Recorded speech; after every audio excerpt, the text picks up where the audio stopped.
গত বছরে ডক্টর ইউনূস যখন প্রধান উপদেষ্টা ছিলেন তখন আমরা লেবুর হালি কিনেছি 20 টাকা, 25 টাকা, সর্বোচ্চ 30 টাকা, এর উপরে না। ভালো জাতের লেবু যেগুলো ছিল সেগুলো 30 টাকা ছিল। কিন্তু হঠাৎ করে এই রমজান আসার পরে লেবুর দাম হালি হয়ে গেছে 150 টাকা, 200 টাকা। এটা কিভাবে সম্ভব?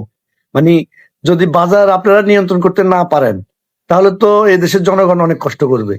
তাইলে এর ভোগান্তি তো জনগণ হবে, আপনারা তো আর হবেন না। তাহলে আপনারা তো এদিকে লক্ষ্য রাখতেছেন না।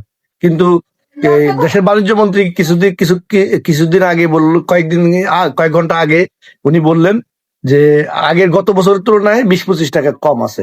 কোথায় কম আছে? কাঁচামরিচ গত বছর দাম ছিল কত? 90 টাকা, 80 টাকা, আর এখন 100 টাকা, 120 টাকা। এরপরে এখন আমরা এই ক্ষীরা, শশা এগুলো আমরা কিনেছি 40 টাকা, 50 টাকা করে, 30 টাকা, 40 টাকা করে কিনছি, আর এখন 120 টাকা। তাহলে কিভাবে গত বছরের থেকে এই বছরে দাম কম হইল? আমাদের দাবি একটাই, যে বাজারের দ্রব্যমূল্যের দাম এই রোজার উপলক্ষে যেন নিয়ন্ত্রণের মধ্যে থাকে এবং সাধারণ জনগণ যেন সবকিছু কিনতে পারে। এই রোজার জন্য প্রয়োজনীয় যে সমস্ত কাঁচা বাজার আছে, যেমন কাঁচামরিচ, পেঁয়াজ, তারপরে আপনার এই লেবু, এরপরে হচ্ছে আপনার শশা, এই সমস্ত জিনিস। তাহলেই একমাত্র জনগণ সুখে শান্তিতে থাকবে।